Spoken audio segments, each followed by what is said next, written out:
Muhammad Ali, Sting Like a Bee. You guys be heavily requesting me to react to Muhammad Ali, specifically on Joseph Vincent channel. And I'm going to have his link in the description, as so as other perks that you can check out, whether it's Patreon and memberships. But anyways, let's go ahead and get straight to this one.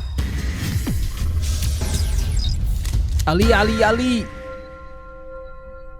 He beat Joe Frazier 2 out of 3, and the third was the greatest fight ever fought, the Thrilla in Manila. The government and people of the Republic of the Philippines proudly present the Thrilla. They said the second round? About the second round? The interesting thing to me, I was in college. I remember the Thrilla in Manila, right? We went to a drive-in movie theater. Okay, that's Joe Frazier. $30 for a car. We had about 15 guys in the car.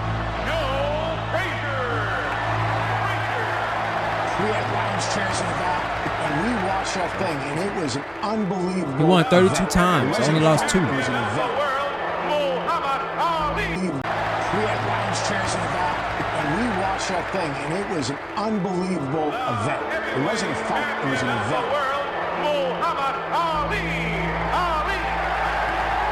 48 times, 2. 34 times. Right away here. 3 times, lost the first one, obviously, won the next 2. These were epic fights. Sure, the little and big, all alike, if you coming to see the fight. I'm the resurrection, the phase of the whole day. Those some grown man punches. If we look at the heavyweight division, which was once upon a time, you can make the case. It was America's favorite sport. But the sport of boxing, what it is, isn't what it was. What it was, I mean, you had gladiators going into the ring. You said people don't know the history. Why is he loved so much? It goes way far beyond the ring. Normal fighters would not have continued. I mean, it would have been over. This fight could have been over 6 times. Jackie Robinson, look at that. The composure. I'm sorry. I'm going to go back. Normal fighters would not have continued. I mean, it would have been over. This fight could have been over 6 times. Jackie Robinson was a guy who kind of had to turn the other cheek. When the microscope was on him, when Muhammad Ali would stick the chin out and dare you to hit him, he said, I'm going to be what I'm going to be. You're not going to tell me who I am. Well, Muhammad Ali, what he stood for, he gave identity to the black athlete. You go. Speak. Yeah. I am trying to focus. This is the hardest one to react to because I'm trying to focus. But them shots and them trading shots, bro. Them punches they throwing, they're landing. They both are landing. And they just having the most extreme just self-composure that I've ever seen, bro. How can you focus? And then I'm trying to listen to the narrators, the people are talking, and then the music just it just gets you just going, just into, bro, this is hard. Okay, I'm going back. This is crazy. I am not gonna lie. Normal fighters would not have continued. I mean, it would have been over. This fight could have been over 6 times. Jackie Robinson was a guy who kind of had to turn the other cheek. When the microscope was on him, when Muhammad Ali would stick the chin out and dare you to hit him, he said, I'm going to be what I'm going to be. You're not going to tell me who I am. You ain't going to tell me who I am. What he stood for, he gave identity to the black athlete that you could actually speak. Yeah, and you could say what was on your mind. So he was basically giving his praise and saying that Muhammad Ali gave people the freedom to feel like they can express as, you know, black people and speak what's on their mind, be that confident, and come up against, you know, strong opponents and stuff and still feel like the best they are. In that interpretation, that's how I got it. But yeah, let's keep going. You could actually speak. Yeah, and you could say what was on your mind. And my father wasn't only great in the ring, people loved who he was as a person. So it was like full circle. He was the greatest technical fighter that ever lived. He had a devastating jab, and Ali took on the biggest, baddest, toughest guys on the planet. One thing just to run your mouth and try to promote a fight, but what my father did, you know, for the world, you know, not just boxing, is just on a whole nother level. Dude, that is gruesome. These are real life gladiators in the ring going at it. Shot. I'm talking about this stuff sound like movie sound effects. Those are shots. getting hit, taken to the face. Like, bro, this is a crazy. I ain't gonna lie. I've never seen Muhammad Ali. Never say his name like that. Disrespect. Put some respect on that man's name. But I've never seen him fight before, right? I truly haven't. It's kind of crazy that I've only kind of really been in like into wrestling and also into basketball. And so to see this, I'm as like, other than Floyd Mayweather, because family had pay-per-view and I had watched a little bit of fights of the Pacquiao, but even then I was just like, you know. But back to this. This is crazy. I never find myself to get so attached to what's going on inside of a boxing match. But this is like another thing. And I guess because I've watched some boxing movies before, the latest one was what is it? I'll think about it later. But yeah, and so I guess I've kind of grown into it, but this is a whole nother level. This is real. This is not a movie. This is real. So, yeah. His beliefs were first. Yeah. It wasn't about, what people thought of him, what he should do. Former world heavyweight champion Cassius Clay refused to take the oath of induction into the Army. The black Muslim fighter, who is also known as Muhammad Ali, was immediately stripped of his title by the World Boxing Association. I ask you guys, how many athletes today would give up 3 of the best years of their lives to stand up and have a conviction about something and to say, you know what, this is bigger than all of them.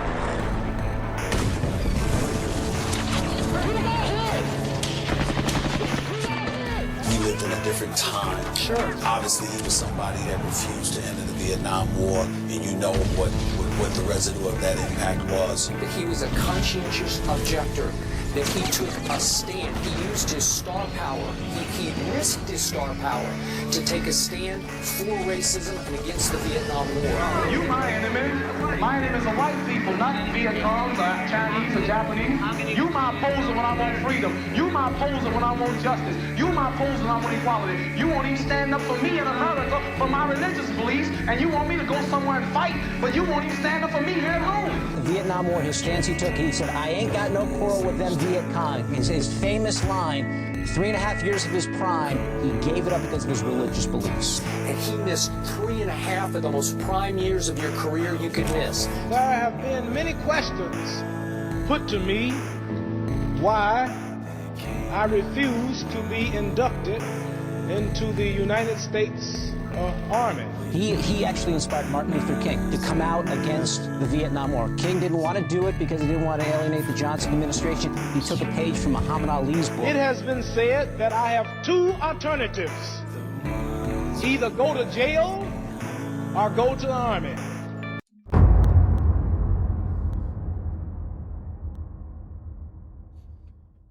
That alone right there makes him one of the greatest of all time. Muhammad Ali. That itself makes him the greatest of all time because he stood on principles and values. He was willing to sacrifice his own legacy to stand on principles.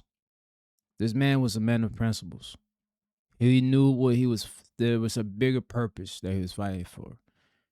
And to see this in real time kind of like spooks me out because I've never seen it. And when I mean spook, I mean good way. Like emotionally, proudness of seeing someone that looks like me that did something like this, that was bigger than anything. Sacrificed everything to stand on what he believes in, and that's inspiring. Really is. And the fact that, that speech and him doing that, Martin Luther took a page out of that and inspired him that carry on. Wow. But I would like to say that there is another alternative. And that alternative is justice. I just want to see him the arena because that's one place he won't be able to duck. The vibrations are against him, the planets are against him, and already he lost the first 5 rounds. I'll prove to the world that I'm still the fastest, the prettiest, the most classist, the most scientific, the greatest fighter of all time. Talk your stuff! That one did no damage, that one did. 2 wild right hands taken on the side of the head of Muhammad Ali. The most menacing heavyweight of all time. It would be George Foreman. Ali continues to try to tie his man up. Back plate separates him. George Foreman wasn't selling grills. It was the beast of all times. He was selling beatdown. It was scary. God. I'm gonna float like a butterfly and sting like a bee. George can't hit what his hands can't see. Woo. Nice one. It was credible fighters that were just falling like trees, you know, after getting chopped down. Give him, Craig! George Foreman. Other boxers were scared, handlers were scared. Oh, shoot. Reporters were scared. Howard Cosell, one of my idols, this guy was scared for Muhammad Ali.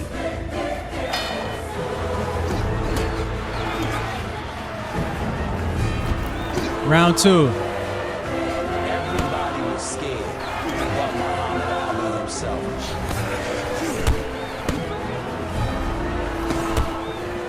Get him to the ring. This is so hard. I'm trying. Look, this is like, okay, well, first of all, it makes sense. It's HBO. It makes a lot of sense now because I'm like, bro, why is this so good that, clips from the HBO, why is it so good and why I'm so tuned in and it's hard for me to focus? Like, I'm literally looking as if this is real time, them boxing. So, first of all, I want to break down and look at it at this, right? Muhammad Ali composure. Even though he's taking hits and directions and he's training back, his composure he's not panicking. I've noticed. Like he has a very calm composure to it. It's really crazy. That's how I've been focusing so much on is how is he's able to deal with pressure because he is one of the greatest of all times, So I'm studying his movements, how he's playing defense, how he's recovering, how he's trading the shots back. Like, is he changing his style up? Is he going to be aggressive? Is he kind of, you know what I'm saying? And yeah. Get him to the ring with the guy. I bluffed him. I done everything. Beat him up. Basically for about 5 or 6 rounds. I thought it was easy. Then about the 6th round, he whispered in my ear after I'd hit him in the side. That all you got, George? I was afraid he was going to get killed by a George Foreman that many of our young viewers don't know.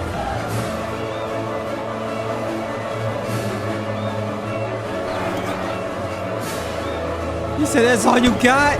Uh-oh. It's over now.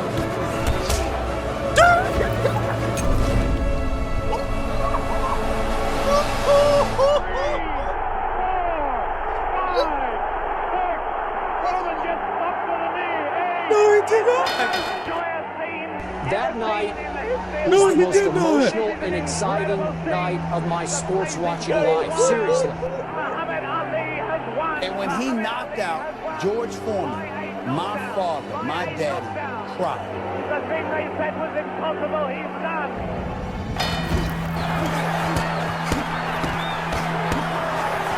And Muhammad Ali was an outspoken athlete. And to be an outspoken athlete in the 60s, that was taboo. All of you chumps are gonna bow when I whip him. All of you. I know you got him. I know you got him, Dick. But the man's in trouble. I'm gonna show you how great I am. He beat Joe Frazier 2 out of 3, and the third was the greatest fight ever fought, the Thrilla in Manila.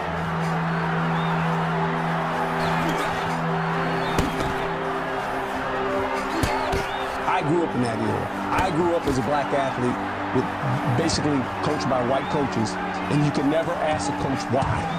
Muhammad Ali was proud enough and big enough to ask the question, why? it seemed like the greatest upset ever. Now I look back on it, it wasn't much of an upset because this was the greatest competitor I ever saw other than Michael Jordan. Wow. I think it's going to be over. It's all over. Needs a little air because this has to have been one of the most bruising heavyweight championships of all time. And Ali is in the same hotel.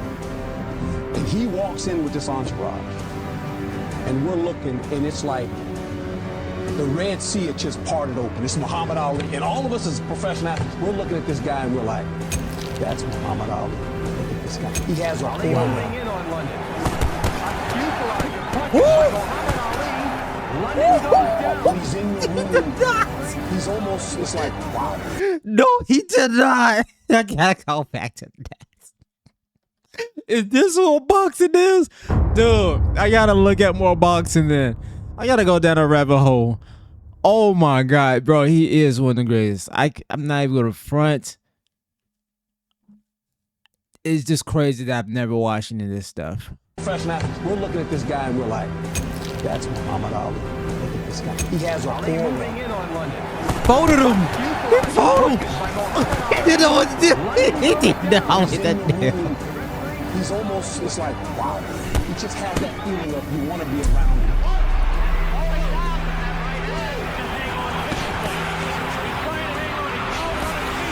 Oh, caught him.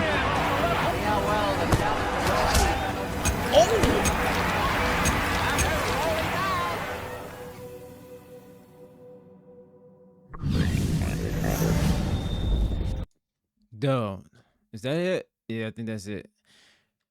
Yeah, that was fun. Guys, if you guys enjoyed it with me, thank you for being patient. You know what I'm saying? Again, I'll come in here with a lot of respect for sports in general and things that people care about that I react to. I try to listen, I try to do things, try to go back and rewind if it's something I ever spoke on, and just do the best I can. And I think I did a proper thing out of respect, but at the same time as becoming a fan. Like this video made me a fan of boxing. I checked out Mike Tyson, and I still have to do the hour long. I think it's the hour long y'all want me to do for Mike Tyson, but this second video reacting to a boxing video made me a fan. So thank you guys. And I have a lot of respect for boxing and for the art it is. So I'm gonna continue to go down the rabbit hole. Guide me through and be patient. And you guys have. So thank y'all. Hit that like button, hit the subscribe button if you're new. See you on the next one. Peace.